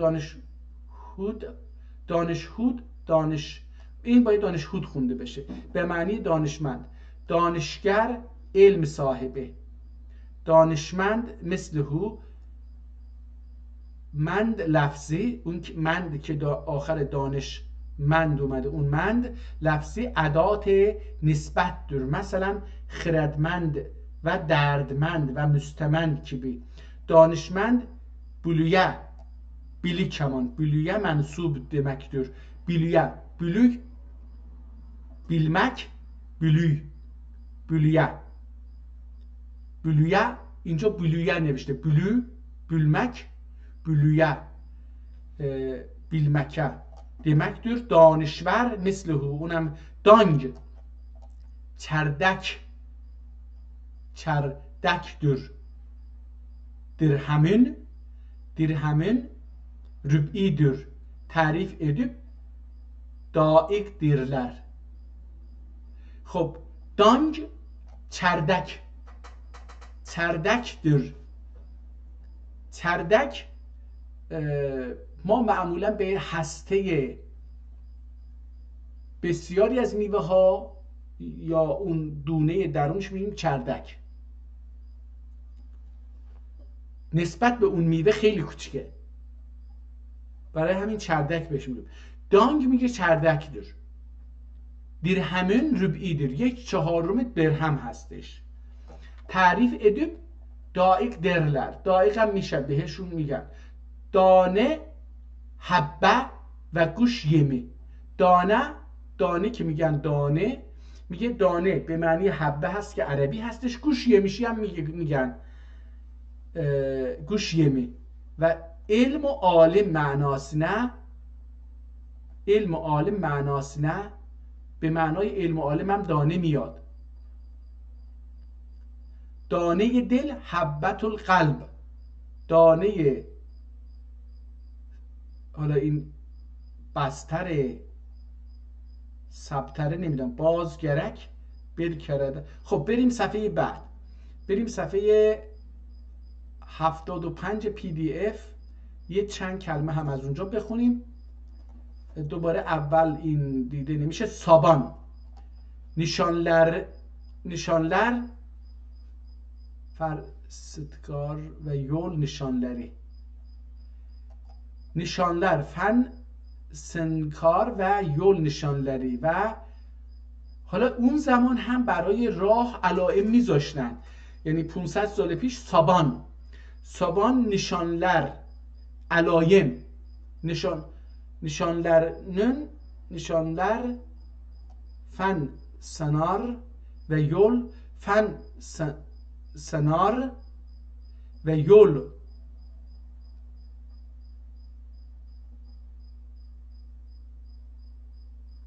یول نشانلری و گروده قالانlar، gerude qalanlar و gerude qalanlar یعنی گرو یا عقب، gerude qalanlar و tari گوشلری و تاری گوشلری.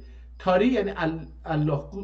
ما ترکا معتقدیم بعضی از پرندگان با اینکه چیز هستن، حلال هستن، نمیخوریم برای اینکه این حیوانات مقدسن. تاری گوشلری، پرندگانی که نسبت میدیم به خدا الله. و سغرجق هم یک پرنده هستش، بهش میگن سابان. سابکن یا سابگن، şarab meclisinde içilen büyük tuğla. در یه مجلسی که حالا تولا نمیدونم چی هست، میگه یه چیز بزرگی هستش که حالا ازش شراب میخورن دیگه. منظور عرق نیستش ها، مشروباتی که امروز ما فیلم الکلی نیستش، هر چیزی که حالا مثلا نوشیدنی باشه بهش میگفتن شراب. ساتگن مثلهو، ساتگن هم مثل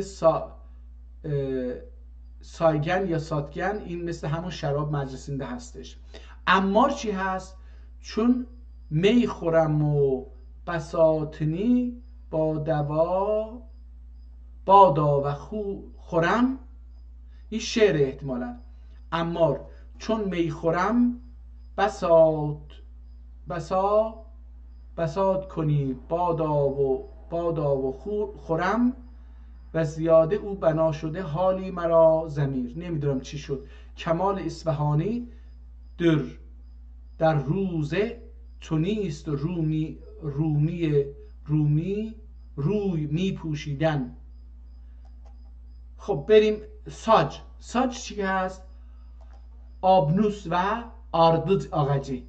ساج درختی هست به نام آبنوس و آردج آغاجی. اسدی یا اسدی، این اسدی ببینیم در و بام، اسدی در و بام، آن خانه، از عود و ساج. از عود و ساج یعنی چی؟ متوجه نشدم. احتمالا شعره. دوباره در و بام آن خانه از عود و ساج، نگاریده پیوسته با ساج و آج. ساج رو خواست بگه که آبنوس و ایناست دیگه. این دوتا شعر آورد براش. ساجور ایت کسمی، ساروت ایت کسمی که بله ایتler butine yığılarlar. Butiniye yığılarlar. انوری براش شعر گفته. اونم اصفهانی بود. کی بود براش شعر گفته بود؟ بریم صفحه 95 رو بخونیم. در یواش یواش به آخرای کتاب نزدیک میشیم. این 95 این کتاب رو اولیش فراویز یا فراوین، گفتان زنخنخی و پروازی، محبوب العارفین ده düşünecek nesnedir demiş. Düşünecek nesnedir. فراویز، گفتان. احتمالا من گفتان همون که برای شاهان و اینها میدادن به انسانها یک لباس فاخر. نجفی و پروازی، محبوب العارفین ده düşünecek nesnedir demiş. در کتاب محبوب العارفین گفتن که این یه چیزی که نسنه‌ای که شما دربارش فکر میکنید، یه موضوعی که دربارش فکر میکنید. گرب bir olur aramaktır. bir ulu aramaktır. گرب، حالا یا فرب، نمیدونم این چجوری باید بخونیم، یه آدم یا یه چیز بزرگ رو، مقدس رو جستجو کردن. bir ulu aramaktır.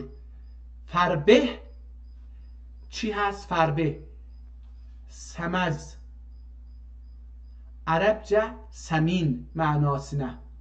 ما به فربه سمز میگیم، به ترکی سمز یعنی چک، چاق. فربه، سمز یا سمز.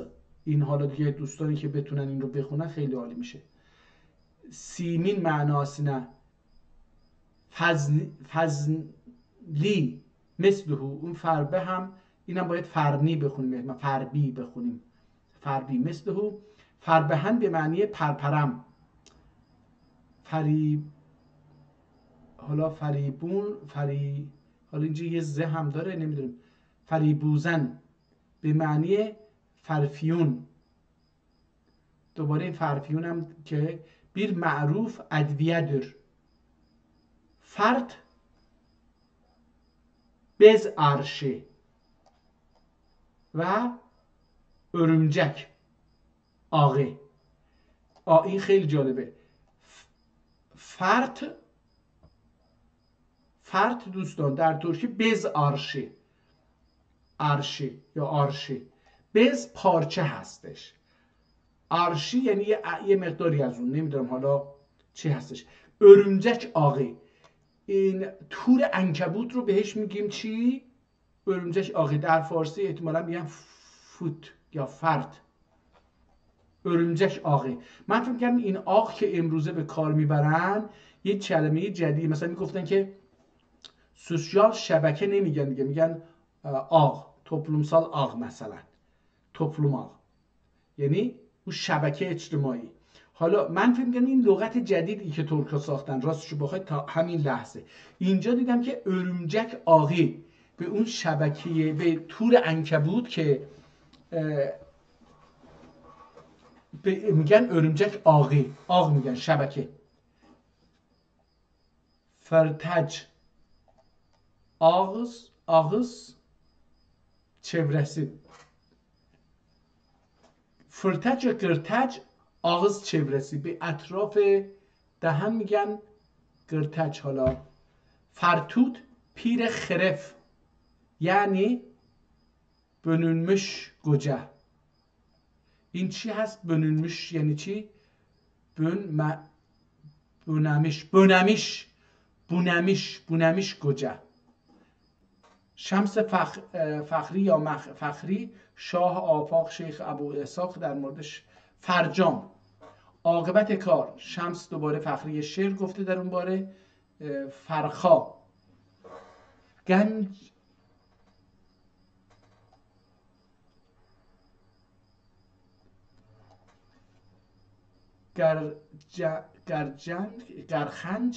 گرخج نمیدونم این رو چجوری باید بخونم. نصیب گرخ، دوباره این نصیب شد ولی گرخ یا فتخ، احتمالا فتخ باشه. گتلو و بختلو نمیدونم، احتمالا خسته شدم. من عادت ندارم لغت بخونم. بریم صفحه 120 بخونیم و بعد دیگه تمام، یعنی صفحه 120 و 136 هم آخری باشه. این 120. مند، کلمه مند اومده. کلمنün آخرine layık olur ادات نسبتtir. مثلا دانشمند و خردمند. akıllık دانشمند akıllık و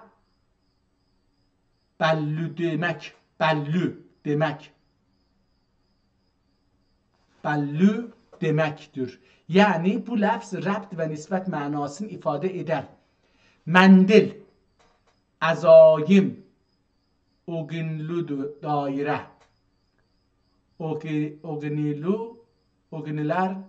Ogunlar daire.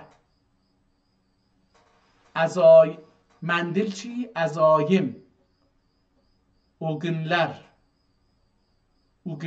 چی میشه نمیدونم. اوگنلر دایره. اوگنلر دایره نمیدونم. چرد، نه این ادامه داره دیگه. اوگنلر daire çizdikleri خط درشمش. این تموم شد. مندل چی هستش؟ عزایم. اوگنلر daire çizdikleri خطdır. تمام. یه دایره که روی زمین اوگنلر. این اوگنلر چی هستش نمیدونم. عزایم اوگنلر دایره çizdikleri خطdır. اون خطی که برای دایره کشیدن استفاده میکنه به اون خط میگن دایره. حالا این اوگنلر چی هسته که این دایره رو میکشن نمیدونم، که به اون خطش میگن اوگنلر. شمس فخری، حالا این دیگه فخری، حالا دارم متوجه میشم. ببین کتاب رو، این فخری نویسنده است که یه شاعری است که شعری رو گفته. در این کلمه این شمس رو میخواد توضیح بده. مندور، احتمالا مندور میگن. غمگین. شمس دوباره اینجا شمس فخری شعری رو گفته در مورد این مندور. منده قلبی sınık. Mende kalbi sınık. yardıq və qeyri. Səngidə də istemal olunur. Qəlbi sınıq. Birdaq, bardaq. Qəlbi sınıq, bardaq və qeyri sınıqda da istemal olunur. این حالا چی بوده مندر میگه این قلب سنق هم به کسی قلبش شکسته و هم بردق به بارداق کوزه بردق و غیر بارداق هم هر چیزی که بشکنه سنقده هر چیزی شکسته باشه استعمال میشه. اینم جالب بود. سنماق، سندرماق، بردق اینها رو دارم دوباره یاد میگیرم که چی هستش. دوباره حالا اینجا گفته منس شل گرگره البته noktalardır. Mens şul gere noktalardır ki kişinin yüzünde ve boynunda zahir olur. میگه اون نقطه های سیاهی که در صورت مرد یا مرد منظورم انسان یا در گردنش ظاهر میشه به اونه میگن gere noktalardır ki kişinin yüzünde ve boynunda zahir olunur. متش طبع و گگل خوشلوقی. منش هم میتونه باشه. من اینو منش بخونم بهتره. منش طبع و گگل خوشلوقی. کönül طبع و کگل یا کönül خوشلوقی و کبر و آرزو. کبر و آرزو و همت و اولولوق. اولولوق هم بهش میگن. منش اولولوق هم بهش میگن. دوباره شمس فخری براش شعر گفته که ازش میگنیم منک یا مکس احتمالا باشه نمیدونم. گمار اویونه. منس احتمالا هستش. منس گمار اویونه. یه نوع گمار هستش که دوباره شعری در مورد اون گفته. بریم آخرین صفحه کتاب رو هم بخونیم و تمام بکنیم چون به نظرم بیش از 1 ساعت و 48 دقیقه است که با این کتاب و کتاب قبلی که نتونستیم بخونیم درگیر هستیم. این کتاب رو صفحه خیلی بلنده نمیتونم بخونم. بیش از 2 ساعت میکشه. در نتیجه میرم یکین یا یکبون ریحان دورلری قسم دور. یه نوعی از ریحان هستش. bir teli olur. Bir teli olur. یک تل نگاه کنید برای گیاهانی که یک شاخه دارن مثلا گفتش دیگه این چی ریحان چند تا چیز داره حالت شاخه داره برگ داره اون برگ ها رو شاخه نیست برگه اون برگ ها رو بهش میگه تل. به موی خانم ها هم تل میگن به پسرها هم تل میگن به موی سر پسرها هم تل میگن. خیلی بلند باشه ساچ میشه. کوتاه باشه تل هست. خیلی بلند باشه ساچ میشه. خب اینو کی بود؟ کجا رو خوندیم؟ ریحان دور اما şaxları çok olur. Bir teli olur ama şaxları çok olur. şaxları şax داره. احتمالاً شاخ کلمه ترکی هستش. شاخماقدان شاخماق یعنی جهیدن. یه چیزی از کله حیوان میزنه بیرون شاخماق میکنه شاخ. این هم شاخ از اونجا میاد بیرون یعنی شاخماق زده بیرون. جالبه نمیدونستم. شاخ کلمه ترکی هستش. شاخları çok olur. یک ترکره پرسپتور و کلیدور. نمیدونم حالا این چی بود این کلمه چی هست اینجا. یک ترکره هر روی همه اینها چیز کرده. bir سپید و bir کلتر.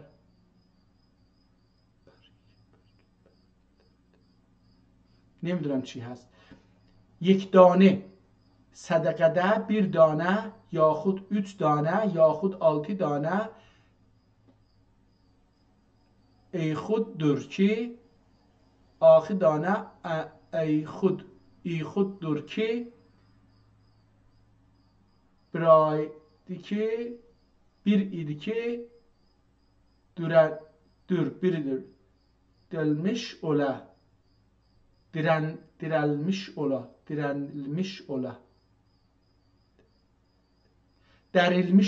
direnilmiş ola یه چیزی که از درخت چیده باشن.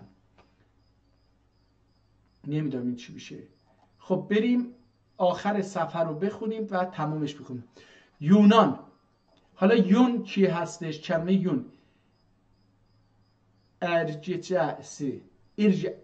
ارجعسی نمدزین معناس نه، نمدزین معناس نداره. یون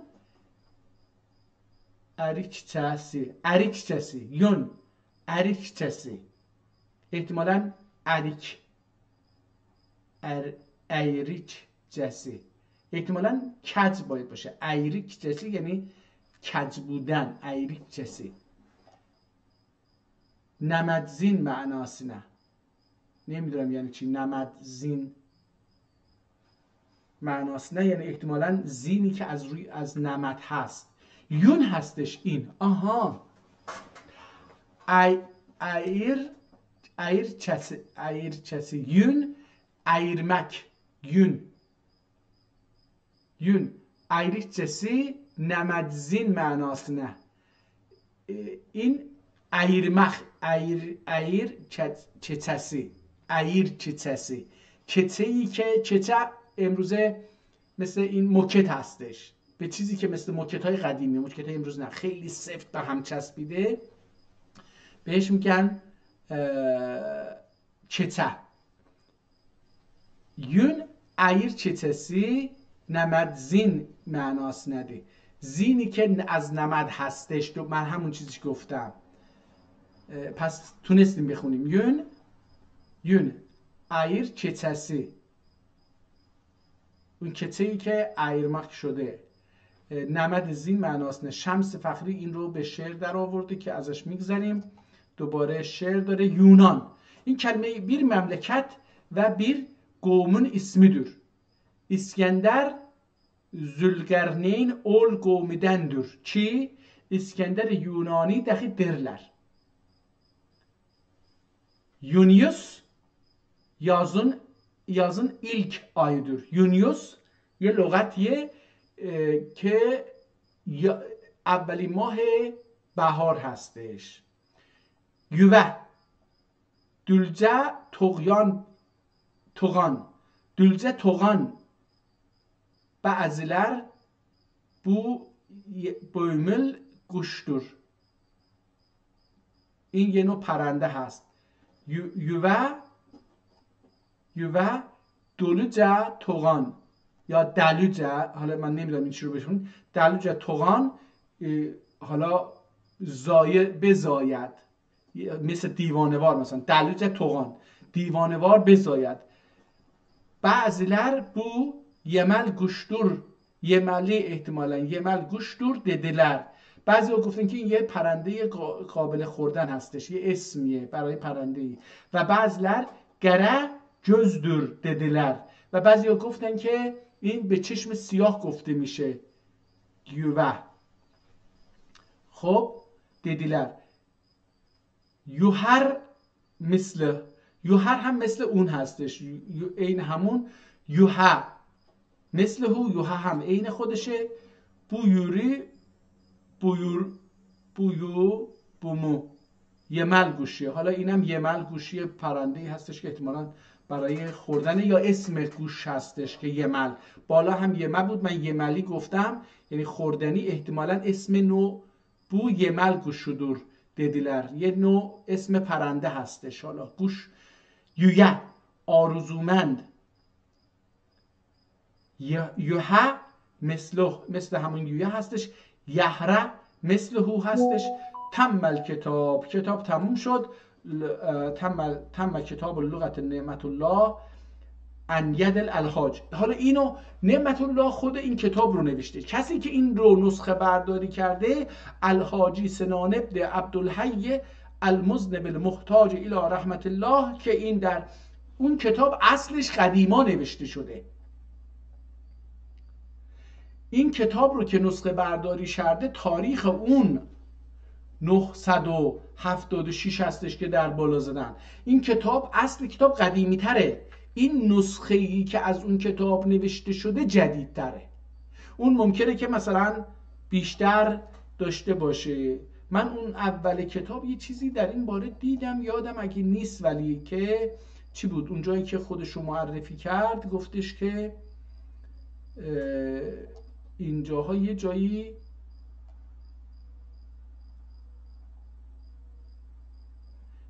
اینجا خودش رو معرفی کردیم. مذنب العرب بیت دوباره به روز سید کائنات.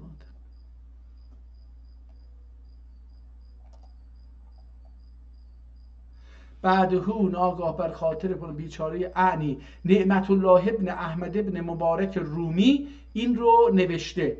اصل کتابش رو اگه پیدا بکنیم ببینیم اینجا یه چیزی در اون در به تاریخ نوشته باشه یا نه.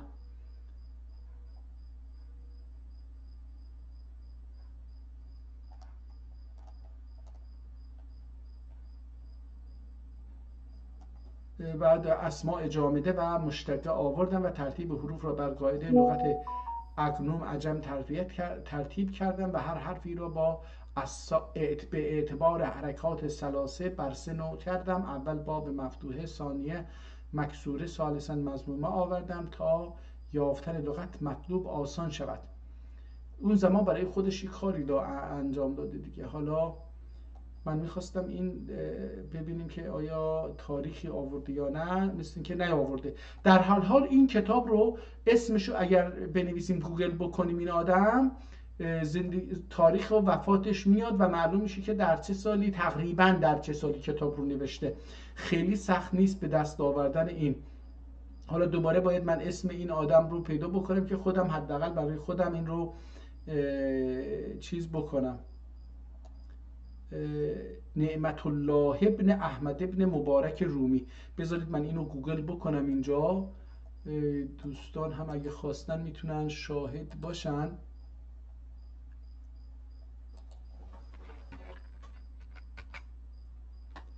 نعمت الله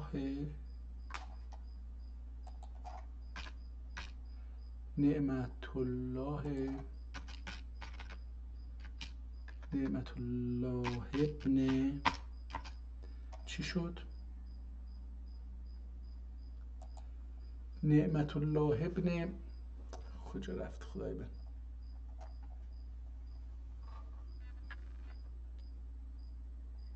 احمد ابن مبارک رومی. احمد ابن مبارک الرومی. بذار ببینیم میتونیم اینو بیاریم.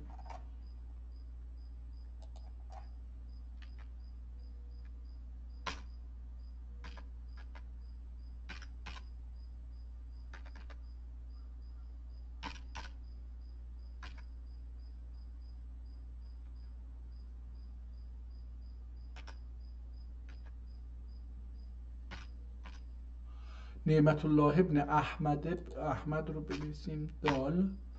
این عربی بذار فارسیش بکنم که بتونم بنویسم. احمد ابن مبارک رومی.